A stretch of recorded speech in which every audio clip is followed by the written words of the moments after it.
What's up, everybody? I'm Michael Fielding with the Free Academy. I'm here with Jared and Tyler today, and we were going to try to talk about conversations and creativity and see where things might flow. We also just discovered a bunch of sound effects, You just discovered. so we might pepper those in. You just discovered that, Michael. We've all known about this. Yeah, so I think where we kind of wanted to go with this is maybe how we can have disagreements in a progressive manner, like a way of working through problems in order to actually get at solutions where both sides come out of the conversation ahead of where they entered. And I guess what I've been thinking about on the topic is maybe admitting ignorance of some subjects, and yeah, go ahead, Jared. Oh yeah, you got an echo going on. Okay. Not sure on how to my fix end. that. Oh, okay. Well, maybe it's just me then. Yeah, maybe it's just you. What are you, a pig man with glasses now? Everybody found the Google effect, so this. He's a dog man. There's the cat man. I'm a dog with clearly a mustache and some sort of goatee thing. You're floating over a lake. I'm floating over a lake with my other His dog. do or die. I'm riding the Loch Ness monster here in this red hoodie across this beautiful lake. Yeah. So like this is all making me think of how conversations work in a different way than what Michael just explained.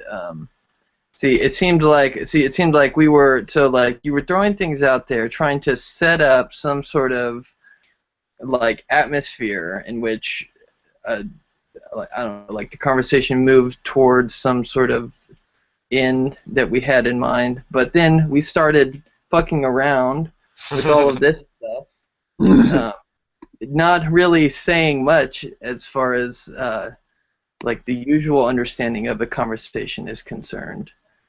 But then it got me talking about whatever I'm saying right now.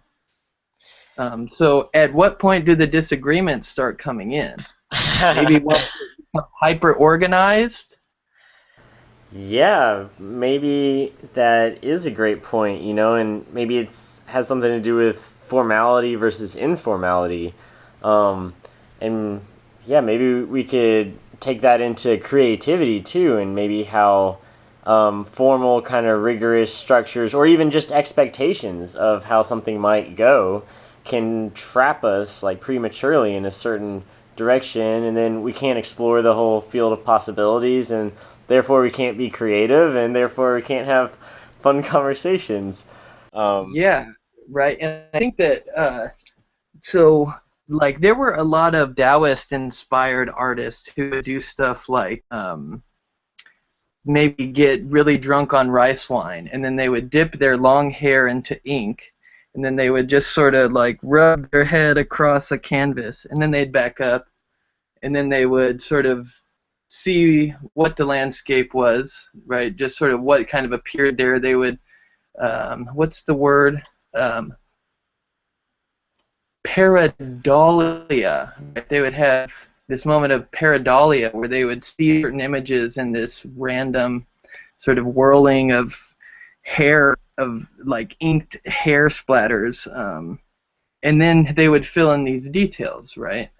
So it seems like what we were just saying is something like once a conversation becomes highly organized and sort of like laden with preconceived notions, it starts to tense up, right? In the same way that the more I start to think about what I'm saying, the more I can't really say anything, right? Because I'm trying too hard to do something. So it seems like maybe the antithesis to creativity is hyper-organization. Interesting. I might push back on just the use of the word because organization, even hyper-organization, like extremely nuanced things can emerge through like an evolutionary process that didn't really have a like intelligent design, or wasn't preconceived in a certain direction. I'm thinking of the human eye, for instance, which is hyper organized. It's very, very complex and intricate, and if the layers were even a little bit messed up, they wouldn't work anymore. But that also wasn't pushed down a certain road at the beginning. It was evolutionary in the sense that a lot of different ideas were tried out, and the ones that work stuck around, and the ones that didn't went away. Yeah, dude, like, and that's actually a good point. And so maybe I would want to say something so that you didn't get the wrong impression about what I was trying to suggest. Yeah, so like I would definitely agree with you that like, and this is actually if we're talking about it in terms of right, I had mentioned like Taoist inspired artists. So if you're looking at sort of a philosophy like that, let's say like whatever something like the Tao Te Ching teaches, or sort of things that people have gathered from that, it seems like things are already naturally becoming ordered, right? But the hyper organization that I was referring to would be a way of just like trying too hard to do something. So as opposed to letting yourself realize that this order and this complex complex organization is already emerging, or like I was just having a conversation with Matt today about the word emergence, but anyways, I'll just use it loosely, right? That things are ordered naturally in the way that you were suggesting about the eye, right? And so what I meant by hyper-organization would be the tendency to try too hard, in the same way that if you think about what you're trying to say too hard, you can't speak, right? You just have to start speaking.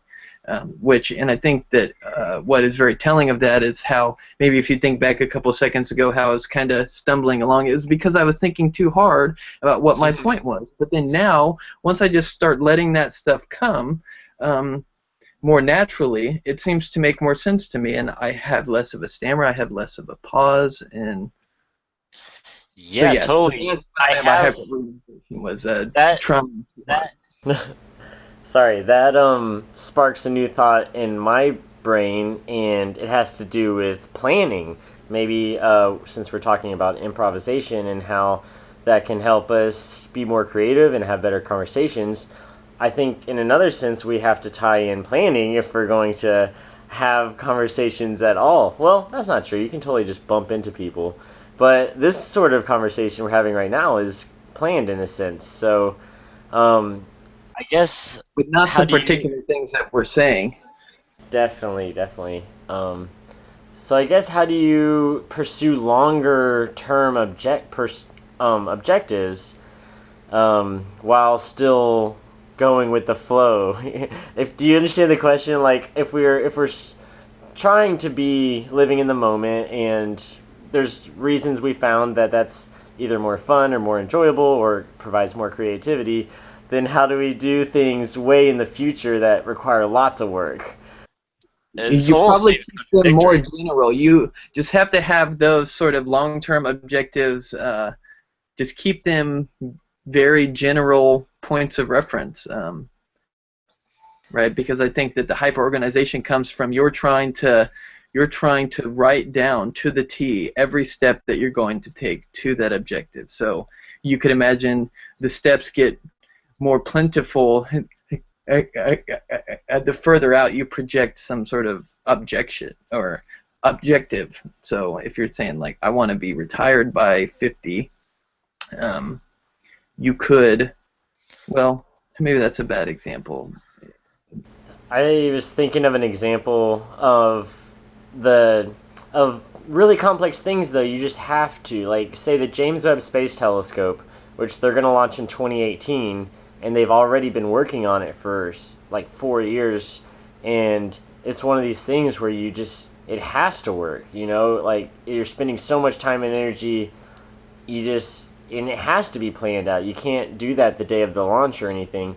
And it also reminds me of, say, like sometimes symphonies, they're very planned. I know there's some improvised symphonies, or say figure skating routine. Like there are these things where if you want it to happen, it has to be like very precisely planned way in advance and like practiced and um, I don't know. That's not even a question, so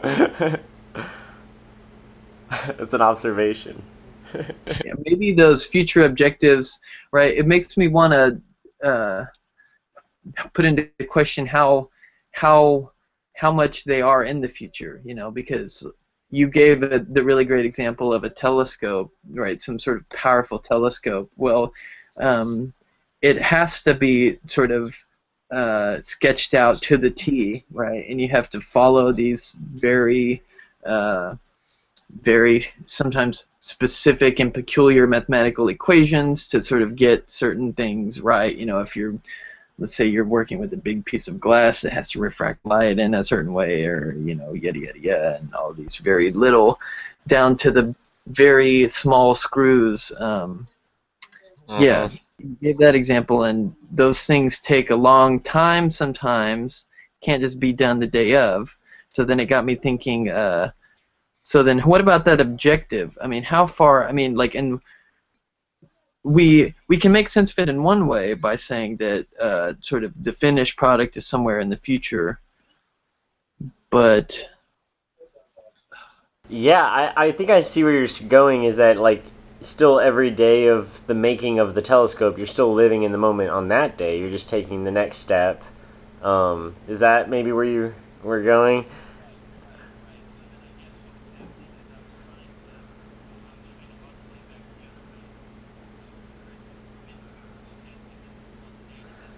right, right. So then I guess what was happening is I was trying to oscillate back the other way, and so whereas before maybe we were suggesting that the spontaneity business is just a kind of like acting on a whim, but then I was maybe right there trying to like accommodate how you can still be hyper planned for something, but also be living each moment spontaneously, and so that's where we're at now.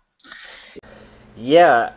Okay, so to bring in another parallel to the say the rocket would be maybe a dissertation or a thesis, which certainly takes a long time to plan and write and to perfect. I don't know if we want to use make it better for sure. And so I guess each moment though you are living in the moment. You're trying to make this thing better. Maybe we could talk about like phase transitions because that seems like a hard.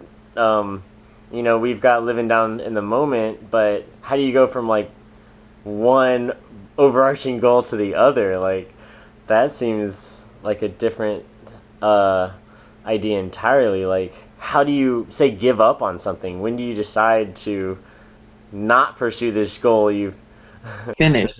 Oh, Yeah. oh, oh, oh, I see. Maybe what you were saying was something slightly different. Yeah. When you Oh, give I up. don't know. But yeah. you know what I thought was interesting. So let's take the example of something like a musical production that you use computers and like microphones and studio spaces to produce, right? Or like let's say some musicians are making an album, or let's say something akin to that would be like writing a thesis or a dissertation that you said. Okay, so there's those kinds of examples on the one hand, which are these sort of constant discoveries, and like the writing process, sort of you only discover what really you had in mind all along by giving it a read once you've sort of finished the thing, right? So there's like this retroactive Totally. narrative telling. In the case of the satellite, it seems like you have all of this, you had the blueprint worked out, and then it's just a matter of mechanism. Like, it's just like you just follow the steps and then you do it. So it seems like that the process. So maybe the person or like the people involved in both cases can get really into their work, and each moment they're absorbed and they're really feeling it and they're just going along with it.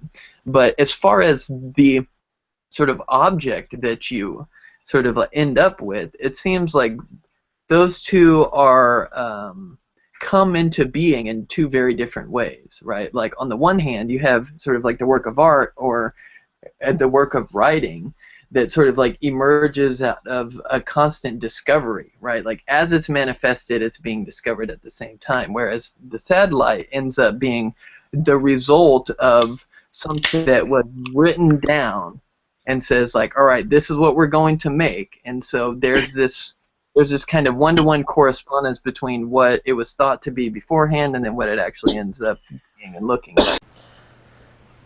You know, I would actually disagree maybe and say that those are a lot more similar than you may have just presented, because, for instance, with this James Webb Space Telescope, they didn't know they have used materials that on this space craft that were invented after they started working on it. So they had to start working before they knew exactly all the materials they were going to incorporate. And certainly along the way, the design changed, over and over again. So I think it was closer to exactly like making an essay where you write it once, you had a general overview, then you kind of hone it down, you see which parts work well with others, maybe some things need to be moved around. I actually think they're like isomorphic, actually, very close parallels in my mind.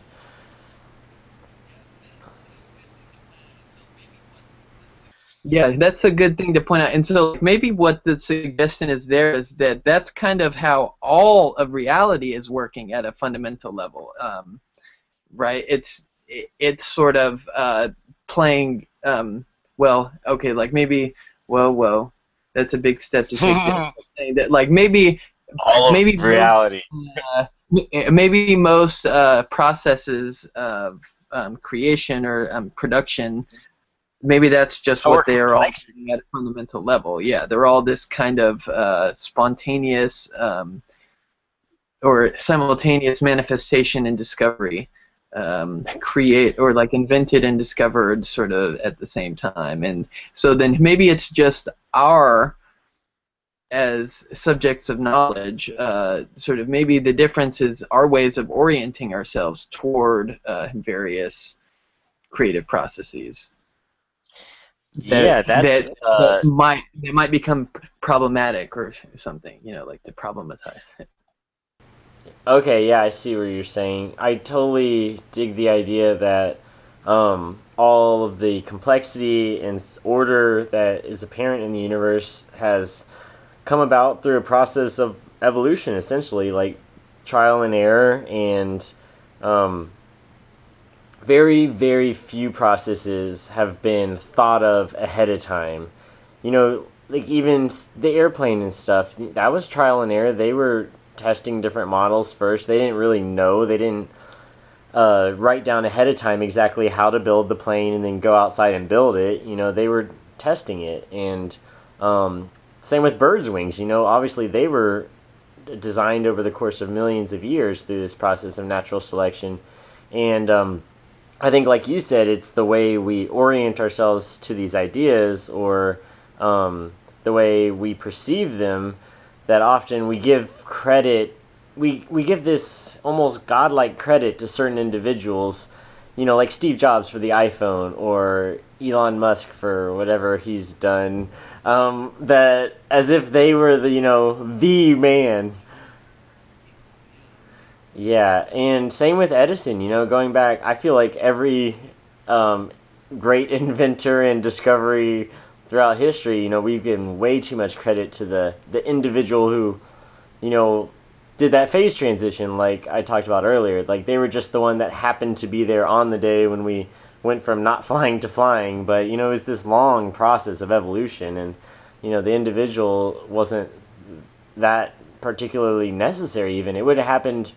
over and over we see discoveries where people independently discovered, say, calculus, within 30 years of each other, and that, Newton gets the credit, but, at the end of the day, it's just ideas evolving, and I don't know if the individuals matter that much. Yeah. No, and I think that that's where sort of like, insofar as there anything like a problem of the ego, right? Like I think it sort of hovers around that, right? When like we become obsessed with the one way of looking at it, which is like focus on like the individuals being like they're responsible, and so we praise Edison and sort of we give him all of this credit, which of course like we're still going to do that, right? But it's like once we become hyper obsessed with that image of ourselves and something, and it leads to, I don't know, needing all of the credits, and then you're just wanting to suck everything in. Well, eventually it leads to suffering, right? That's the problem. Yeah, that's what becomes problematic about it. But which is probably it ends up hurting other people, and by that line of reasoning, you just are other people also, and so you end up starting to hurt yourself, because it's all one big organism, right? Totally. I had a lot of fun. So I guess just a a creative aside. Earlier today, I was just imagining, Mother Earth as Gaia as this entity, and how if you could stretch all of time through the fourth dimension and see it as, I don't know if I can describe this, but I had this cool visual of how each of us is really connected all the way back to the first living organism. And just because we can't see fourth dimension of time stretched out as a spatial dimension doesn't mean it's not a valid interpretation. And from that sense, like, my body is connected to my body a second ago, and you could stretch it all the way back to like when I was conceived, and then to when my parents' whole lives, went to where they were conceived, and then this whole backtrack. That was a fun ramble, but anyways, we're talking about creativity, so it applies. And we're having a conversation. Well, the clapping was for referencing when you were conceived. Okay. The audience. I polled the audience, and they approved via clapping. Good. Okay. The whole audience of zero live viewers. No, both. Hey, there's no distinction between. Yeah, Jared, you're the audience. No, there's no distinction between students and teachers. There's no distinction between audience and participant. Oh yeah. I actually really dig that answer.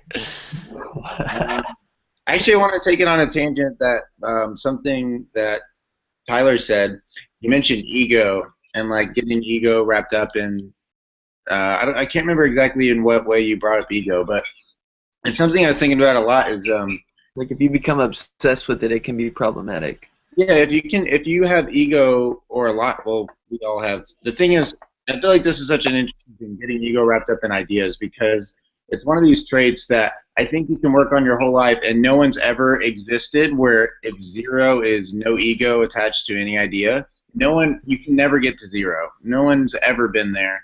Sure. I feel like it's this skill of like learning to detach your ego from your ideas that everyone can work on their whole life, and they'll never be perfect at it. But it's so critical to, because like, what is intelligence? Is intelligence just being able to recall a lot of information, or is open-mindedness a part of intelligence? Because if that's the case, then to be intelligent would mean to learn to not have your ego so tied to any of your ideas or beliefs. Yeah, dude. That's the classic distinction between being knowledgeable and being wise, right? Yeah, and I think that I would agree with you.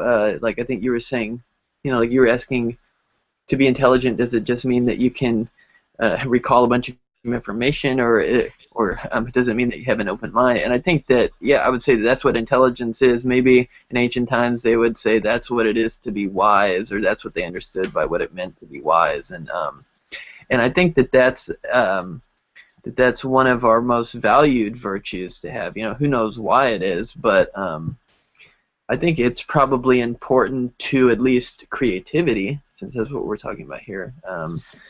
So like a certain kind of intelligence is required to be creative, and it's and I think it's an openness right? So, like, if you're going to create new situations, new environments for ourselves that we think are going to make things better, then it requires that you have a certain kind of openness in your critical discourses with other people.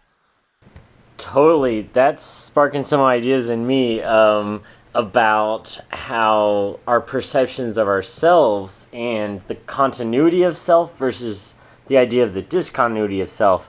So, the idea of a continuous self is basically that I'm the same person as I was yesterday, as I was the day before, and it's all one entity. And I'm this thing that exists from from birth until death. Versus the idea of the discontinuous self is kind of the one I prefer, and I think it's because of these reasons.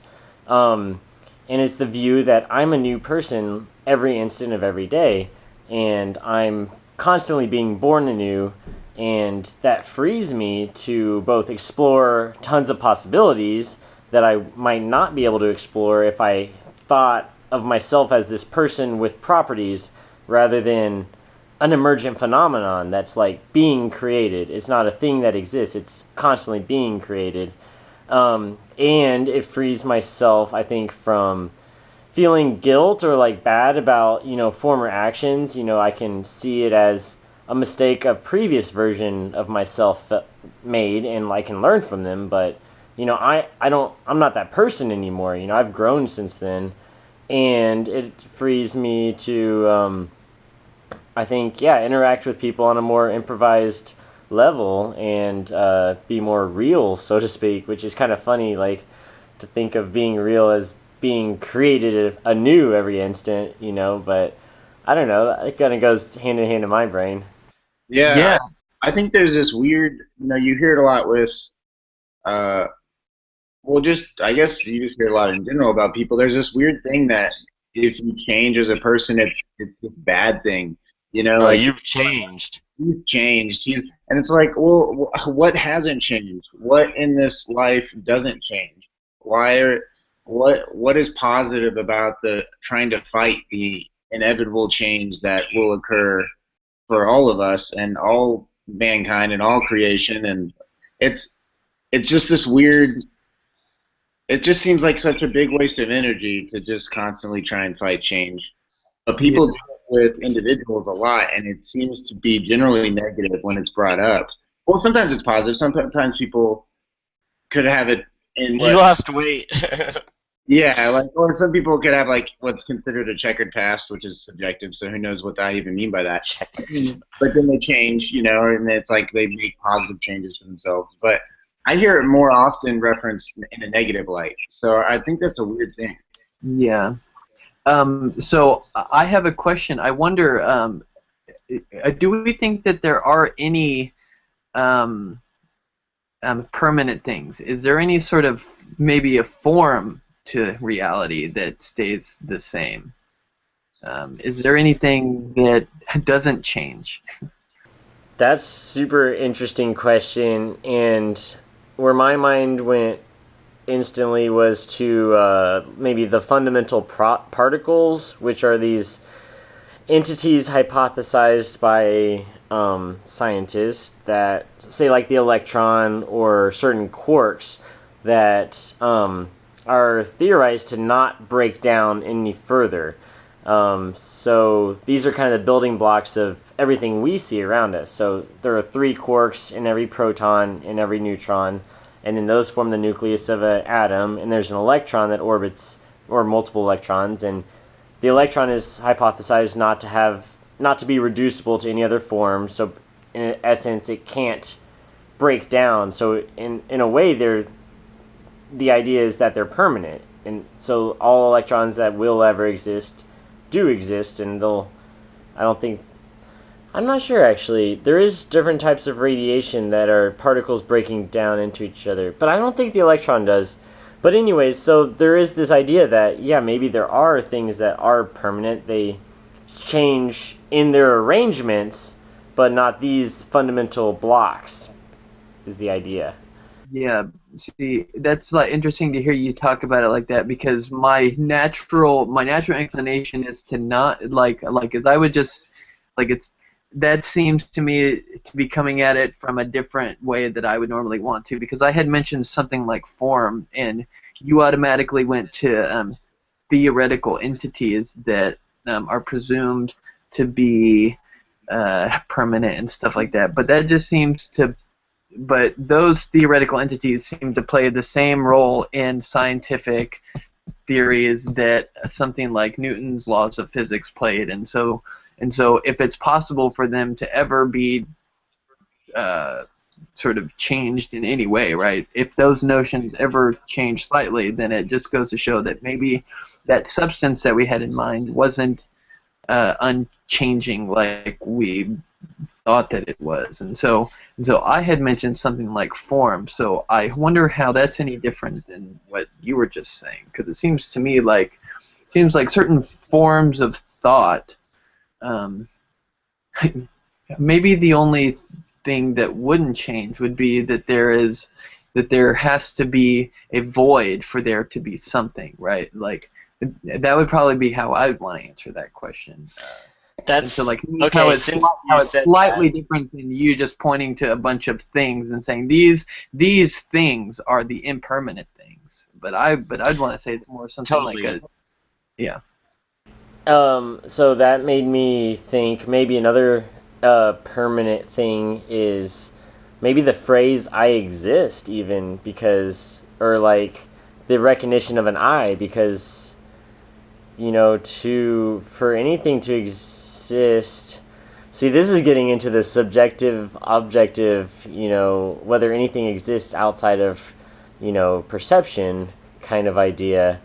But real quick on the particles, I also agree that I'm not convinced, you know, these are the last, you know, the electron is unbreakable or whatever. But I'm also not open to the idea that there is fundamentally unbreakable things, which is an interesting concept, but I don't know. I'm not ready to rule it out. I'm not convinced we've figured them out yet, or that there are any, but I think it is one possibility that there are kind of fundamental building blocks. You know, like, say if we were being run in a in the Matrix or in some kind of simulation, maybe eventually you could figure out the actual rules that are simulating that thing. I don't know. It's just a possibility in my mind. Yeah, that's like us. That's like us coming to discover laws of physics or something like that, which we then in turn Definitely. understand Maybe as they are like going permanent. into how sort of consciousness like emerged out of, yeah, I don't know. Yeah, totally. But yeah, maybe the laws of physics are permanent. And another question is, though, when would we be willing to make that claim? Because, you know, induction is not foolproof. Just because the sun rose yesterday doesn't mean it's going to rise tomorrow. And just because we've always seen gravity act a certain way doesn't mean it will continue that way tomorrow. So at the end of the day, it is always kind of a human invention of permanence, I think. Or you'll never know. It's a hypothesis. I don't know. If that makes sense. You say that all the way, yeah, because you can say that all, and it could ring true all the way until the day it doesn't. I think you just all of a sudden you thought this thing that's been true for so long that we called permanent was, you know, it just wasn't. It was just on a timeline that was beyond our comprehension. Yeah. Like, okay, so like maybe I want to step back and make a comment on our conversation so far. So, like, one of my philosophical heroes is the German philosopher Immanuel Kant, and he sort of marked what we call like the critical turn in philosophy, and it's where his whole idea was trying to understand the limits of human reason, and you know, eventually we get to a certain boundary point where we can't think outside of it, and it's like we have to posit some sort of super sensible noumenal realm, right? Some sort of What's noumenal mean? Yeah. Yeah. Okay. So like for him, it's a technical term. He made a distinction between the phenomena or like between the phenomenon and noumenon. So phenomenon would be Labels. yeah, so like the phenomenal realm would be the realm of knowledge, right? All things that could be perceived and known within the limits of human reason, and then noumena, or like the noumenal realm, was a necessary counterpart to the phenomenal realm that needed to be posited by human reason, but it only had an idea of it. So like it's just supposed to refer you to the conceptual counterpart to a world of things, right? I had said something to the effect like there is necessarily a void if there's going to be things, right? Like a void in which there can be things or something like that. And so you can think of the phenomenon noumenon distinction like that. But anyways, like I don't know how important like the details of his distinction are, but maybe I want to back away from that term. But anyways, so if I'm making a comment on our conversation right now, Kant makes this distinction, or he marks the turn of critical philosophy, and that's to say he wants to understand the limits of human reason. And once we start to overstep what our thinking capacities allow for us to think, then we're stepping into the noumenal realm, and we don't have any sort of room to talk about it. Okay, so what's happening to us right now in our conversation, we've dug deeper and deeper and deeper, and it's starting to get really wonky, and we can't really contain it. And I think it's because we're getting to the perimeters of it all, which is just a kind of which is just things that we start trying to think about that we have no room trying to think about. And so I think that a good practice is to, once you realize that you've hit that boundary, to sort of shrink yourself back into the concrete, and then we'll probably work our way back out, and then you just keep expanding and then collapsing like that. Dog face. I'm just gonna look at your dog face for a second. Yeah, let's turn it to super concrete. Is the is it apple tree only an apple tree once it has apples on it? I think it's that even from seed stage. Yeah. Also, well then sperm is a baby. See, okay, so yeah, maybe that wasn't even concrete enough. Like, Michael, what's your favorite kind of food? It's different every day. I don't know. Right now, I could probably go for some Vietnamese food. I had some down the street yesterday. It was really good. So I don't think I have a favorite food overall. That kind of ties back to the whole discontinuity of self thing, where I don't feel like I'm a thing with attributes like a favorite food. I think it's a emergent thing that I'll decide every moment of every day. And really, more than any food or drink, I like variety. So I couldn't begin to tell you my favorite because it would change as soon as I said it. You know, it's interesting. I think how many traits do you think we assign ourselves, and then we commit energy to try and reinforce that they're true? Like, I could say my favorite color is purple, but then I put energy into kind of reinforcing the idea that purple actually is my favorite color. Like, I want to live up to the fact that I designated it my favorite. And it's really strange behavior. Yeah, I think about the same with hobbies too, like golf, for instance. You know, I know people try really hard to be good at golf. They buy a lot of expensive clubs, they buy the balls, they buy the shoes and the clothes to be a golfer. And then, you know, they have to play golf because now they have all these things, so you got to play lots of golf to make it valuable. I don't know. But I think the same is for lots of hobbies, you know, and that's actually something, you know, I feel like I get scared of getting too far down any one route because I don't like the idea of kind of getting trapped in any certain path.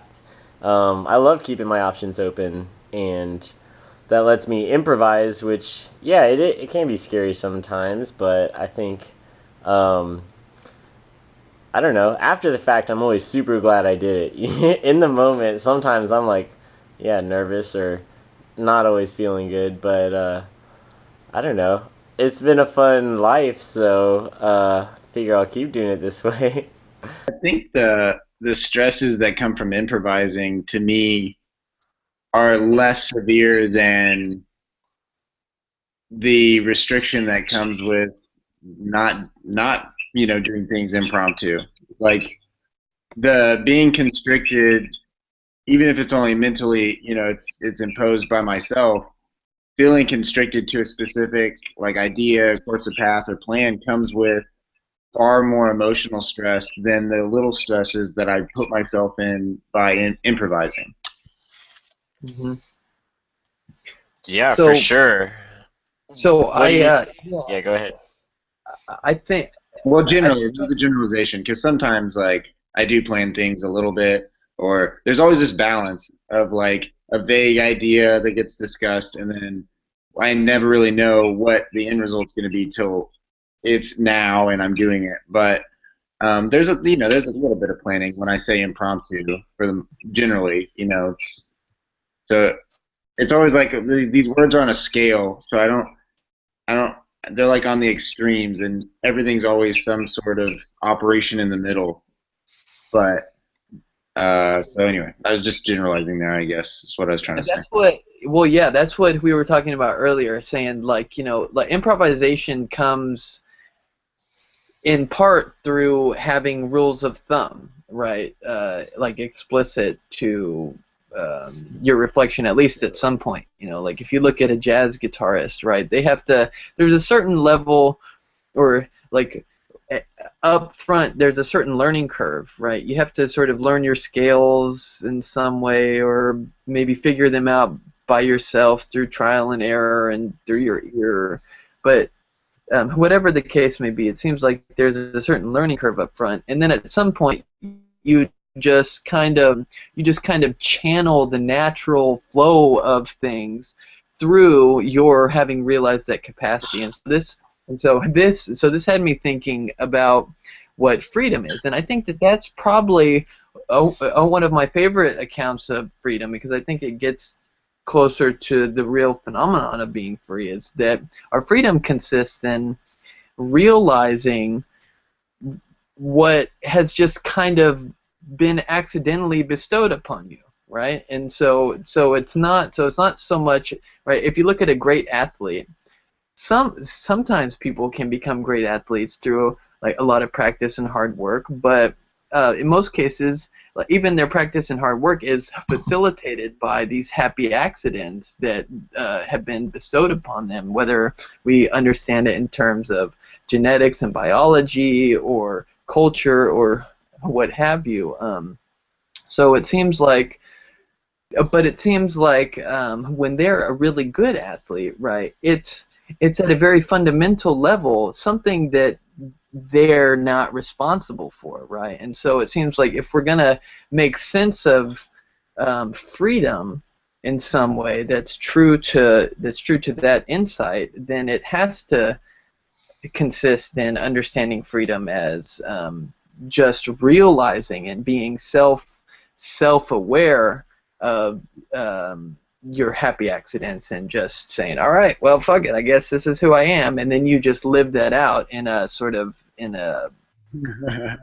quasi-reflective way or something. I don't know. Totally. I really dig that idea, and it makes me think about language and maybe what role language has in freedom, and how it's kind of one of those happy accidents of being taught how to do something by, say, being introduced to language at an early age, or learning to read early, and then you learn these different tools that you can incorporate into your own cognitive abilities. And just the more words you learn, the more you can think, and can get this feedback cycle going. And just like maybe a young athlete being pushed to perform on a team, and it starts this feedback loop where he's successful, he or she, and then they try harder, they practice more, they get better, they feel good about that, they practice more, this feedback loop gets started. And I think the same thing is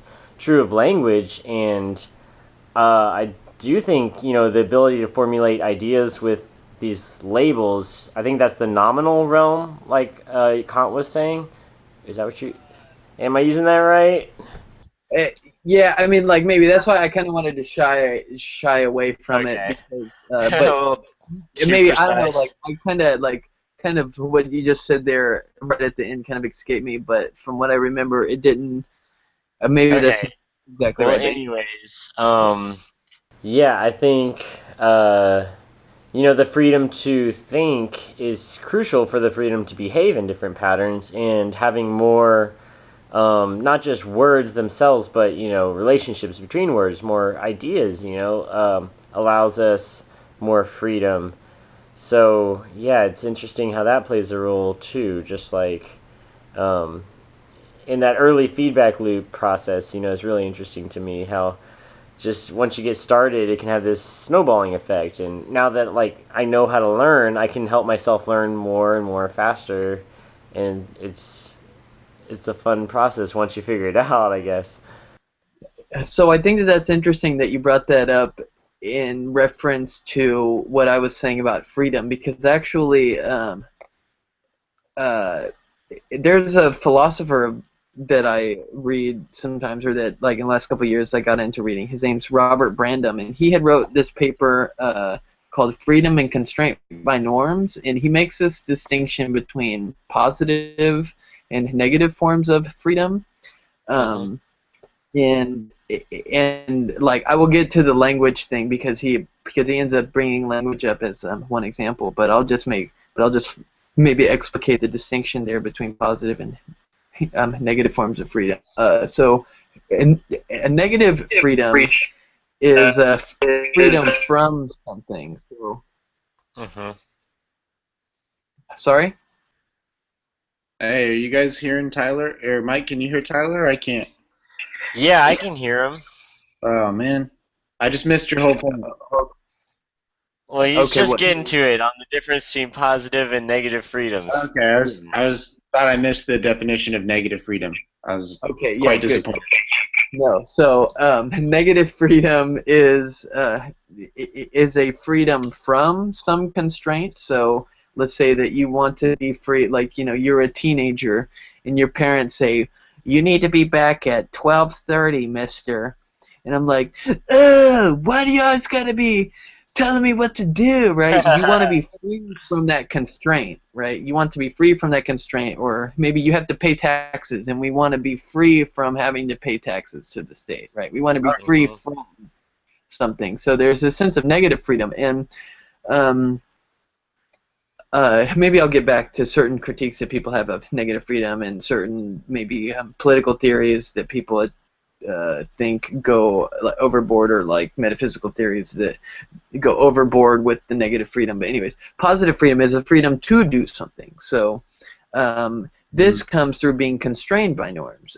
A classic example is like chess or some sort of game that functions off of rules.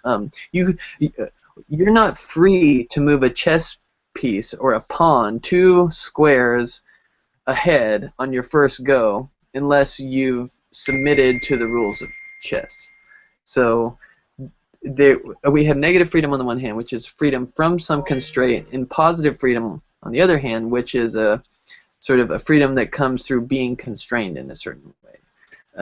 And so a really good example of this is language, as you had brought up, Mike. And it seems like you can't be free to utter a novel sentence or a sort of novel poem or something, or whatever it is, something with language. You can't be free to like utter something novel unless you've already submitted to speaking a certain language, right? That have with words that have various meanings given certain context clusters, or certain syntactical and grammatical structures that help situate that meaning, and so on and so forth, with all the all the properties of language. And so I think that oftentimes, if we're going to talk about anarchy, a lot of people maybe would want to critique the idea of anarchy because they think that it sort of advocates a kind of radical freedom, this sort of a radical negative freedom, and they want to be free from all of these things, and they think maybe it neglects the fact that a lot of our freedoms are positive, which is to say a lot of our freedoms come through being constrained by certain norms. So I wonder what thoughts you might have on the idea that a part of us, as Jared had hinted at earlier, with saying like we're never going to hit absolute zero with respect to our egos, seems like that's a certain constraint on us. Or you can never get rid of the fact that you were born in the 21st century or something like that. I wonder what thoughts you have on this idea between negative versus positive freedom and how it may apply to certain political views that you may have. Yeah, totally. And I really like making the distinction too. So, man, I don't know where to start with that. I guess where my mind goes first is to maybe the difference between seeing groups of people as a society versus an individual, and maybe how that kind of gets tied into the idea of positive and negative freedoms. So like you're saying with language and other cultural kind of norms, we feel some negative freedoms being taken away from us, I think, just by being a member of a certain society. So, for instance, we might not yell certain words in certain places because we understand that other people might react with fear or disgust or hate or something, or might suffer as a result. Versus from the individual perspective, we often want to have positive freedoms. I want to be able to do whatever I want without being constrained. So yeah, there's totally this kind of dichotomy between the two. And I guess as it applies to my political philosophy, I don't know, I guess we have to strike a balance, but what kind of where I think it lines up, where the social and the individual phenomenon perspective line up, is I think on the very root of my disagreement with government, and that's the taxation part. I think that's where not only is it aggressing me as an individual and taking my individual liberties away, but it's also disrupting the emergence of organization at the social level. And because we're undercutting the market, the price effect and the flow of money by allowing fear to drive money to certain groups and doing certain activities, the money's not flowing to the places it might with a free market, without this monopoly of violence. So that's where they line up in my mind, both the individual perspective of just as an individual I don't want to be aggressed, but also the social thing that I think more people will be happier in a society where there isn't taxation. And I know I harp on taxes all day, but without taxes they can't have the rest of it. So that's why if you can do it voluntarily, awesome. Like whatever you want to build voluntarily, it's cool. But once you cross the line into taxation, then you're disrupting the flow of the free market, and that's going. I have or other people have hypothesized, and my understanding of economics drives me to think that less people's desires will be met if we don't let the free market just run how it will. So yeah, I guess that's the best I can do. Yeah, no. That's some good thoughts there. I think it's interesting too, because you do hear in regards to a lot of people's view of government is that true freedom is you need a government in order to have true freedom. It's like because man, I can't explain it, but I get the conversation a lot where you know, that you need that sort of, you need some semblance of structure for there actually to be freedom, which to some extent might be the case, but uh, I guess I don't follow the logic all the way to what they're bringing it up to mean, but I do see that there's some truth to that. Also, I mean, it's all the voluntary thing, like with you said with chess, that's still freedom because you're entering into it like you're choosing to abide by those rules.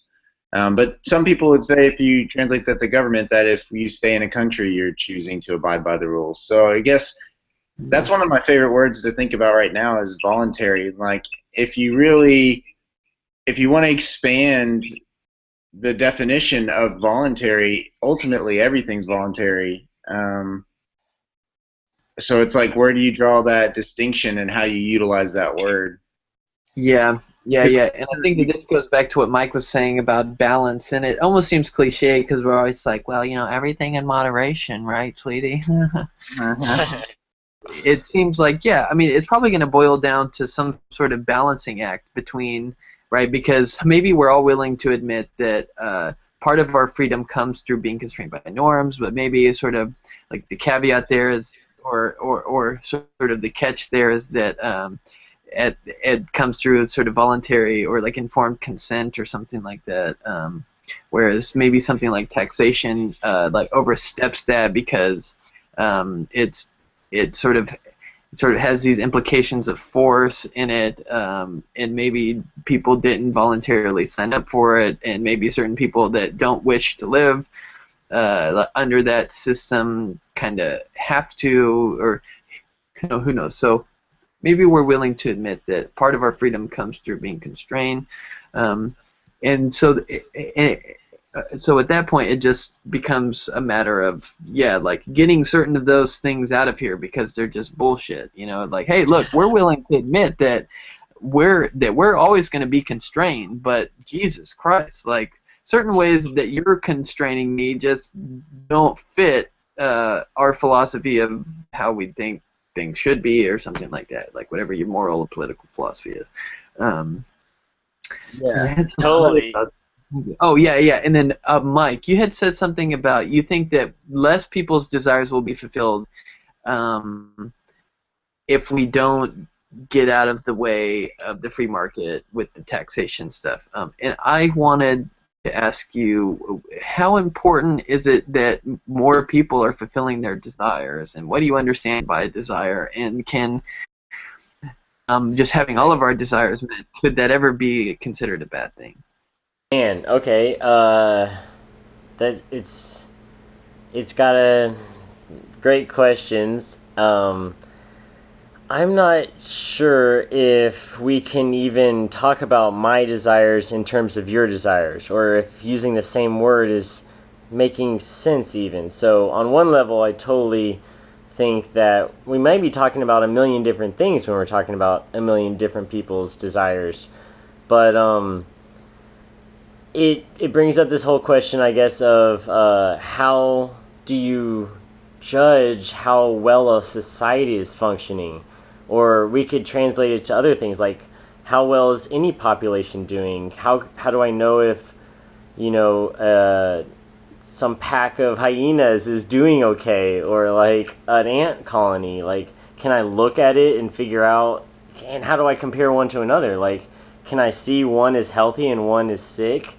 And I think on some level we can, because we can look at different humans and tell, some are sick. They don't seem healthy, but it's so hard to get into very strict distinctions between what is health and what is sickness. So on that level, like, how do we compare different types of economies? How can we compare, say, the United States during the last 50 years versus, say, Russia during the last 50 years, and how have different events that have happened along the way impacted them? And it's so hard to compare and say, like, is one better than the other, or like which one might we prefer to live in. Although on the high level, a lot of people could say they would rather have been in the United States during certain parts of the last 50 years rather than Russia. But, you know, other people might have said the opposite. So how do you compare, like, whether an economy is doing well or not? But on the other hand, we do have these words like depressions and recessions, and, like, there is this general feeling that you can ask people, like, do you think the economy is doing well? And you can get different answers and kind of get a sense of, you know, people's feelings. And, you know, that made my mind go to a pool of water and, like, what's its temperature, you know? And each individual water molecule might be traveling different speed, you know, and that's ultimately what you're measuring with temperature is kind of an average kinetic energy of that pool. But each water molecule has a different individual perspective, you know, on how fast am I traveling. And you stick the thermometer in there and you get an overall reading. But that's so hard for groups of people. You know, we can take polls, and you can do elections, you know, but what does an election mean? What does a poll, how much can you read into that? And I don't know. So it is hard to compare economies, but there are some principles that we've seemed to have discovered, you know, about supply and demand and behavioral economics. We can run experiments and see how people operate in laboratories and deduce things from different historical events. You know, all of that is rife with speculation, and it's hard to know how trustworthy it is. But I have at least been... Okay, desires. I mean, that's demand in my mind. You know, how much are people willing to pay, or how much effort are people willing to exert to make it happen, I guess? I don't know. I'm just picturing a demand supply curve. Like, I fucking want to have orgasms because they feel great. So you're probably like what point is having all the orgasms I want? Like, does that ever become problematic? And so I think what I was trying to ask is, I guess I in principle, does it make sense to say that the more that each person's desires are fulfilled, right? Does that actually mean that that sort of things are going to be better? Because you had suggested that maybe, hey, like if we do X, Y, and Z, then more people's desires will be fulfilled, and I take it. I totally would. If I could go back, I would have changed that to maybe a more healthy economy. Maybe that's a better way of saying it, to kind of just, you know, admit to this kind of rough feel of, because how do you know if something's healthy?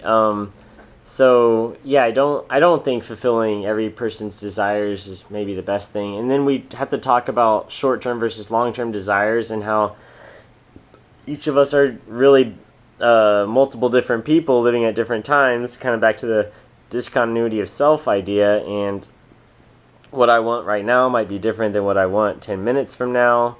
And so, okay, I totally wish I could go back and say something like a free market would encourage a more healthy economy. But man, see, that starts to sound just so loose and like it doesn't mean anything. Yeah, man. We're never going to get to the bottom of it. You know, we just have to, because, you know, once we get off this thing here, we're just going to go back to living. Yeah, cool. Because the point is what's better, and the only person who can tell you what's better than something else is the person who has that opinion. Like, the individual determines what's better, because to say that there is an objective better or not better, isn't that implying that there's a supposed to be? You know, like, to say that this is better than that implies that there's some objective state that is supposed to exist. So then, like, this is always the problem with relativistic views, and I think that what I was gonna say is that like, that's what I take it to mean when you say something's better or not, like, as a generality, then you're implying that there's an objective way that something's supposed to be. Is that a decent inference? Are you guys like? Or is that a false connection. Yeah, so like of course all of that rests on a discussion of what it is for something to be truly objective, but like I would want to say before that, I don't think that it doesn't make a lot of sense to talk about a collective or like a general good, only because we're at the base of it willing to admit that we're the same kinds of beings, right? Like we're all human beings. So it seems that we're unified in some sense, so that it at least doesn't seem crazy to talk about things, values that are general and universal amongst us all. But Then, yeah. Well, I think I lost my thought anyway. So like just because we can't really produce necessary and sufficient conditions for how we would know what is the universal good or something like that, like I don't think that it precludes that there is some sort of universal good that we can talk about. Insofar as we're willing to admit that we're all the same kinds of beings, human beings or whatever. Yeah. I think See, that's sorry. Okay, so that's kind of why I tried to bring in that whole health idea and maybe looking at, human societies as if they were ant colonies or beehives or something like that, where you can talk both about the health of an individual bee and an individual ant, and you can talk about the health of a colony. And so in that sense, there is a way of, you can tell when a beehive is sick. Like there are signs that I wouldn't know them personally, but bee people would know how to see, a disease spreading through a beehive, or same with an ant colony. They want to be healthy, though. Maybe they would rather do heroin and be in the condition they're in than what we define as health. So maybe those bees actually are perfectly healthy. Yeah, so there are those particular cases, yeah.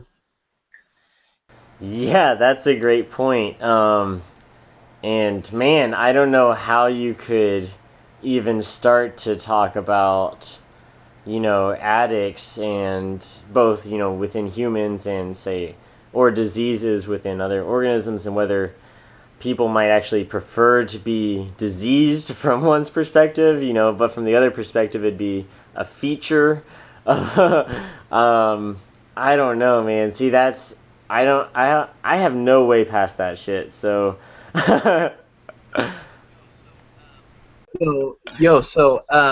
like my last semester, as I was writing my thesis, I led a reading group on Kant's Third Critique, which is actually a work on aesthetics, and so he talks about the power of judgment, and he uses as his example the judgment of taste or the judgment of beauty, and he makes a really, of course it's a crazy, complicated, highly architectonic, which is to say only makes sense in the context of the rest of his philosophy, but he makes this argument for how something like beauty is necessarily universal. So I just wanted to make a plug or like a reference to a document that I have on my academia.edu page, which is a sort of section by section notes that I took when I read it. And so you can refer to something like that to look at his arguments for how something like the value of beauty can be thought to be necessarily universal, or at least universally shared between all subjects of knowledge. Dude, I think we should end on that, because this is getting long, and that was a really good example of kind of free education and plugging other ideas and pointing people in the right direction, and also linking to your own stuff. Speaking of that, if you want to see other stuff that we've made, you should go to freeacad.com, where we kind of just post whatever is interesting to all of us, and you're totally welcome to register for free and post alongside and comment and help with the evolution of knowledge and this little community that we've kind of begun. So until next time, thanks for tuning in. You should subscribe to this channel to see future episodes, and thanks Tyler and Jared. Peace out, everybody. See ya.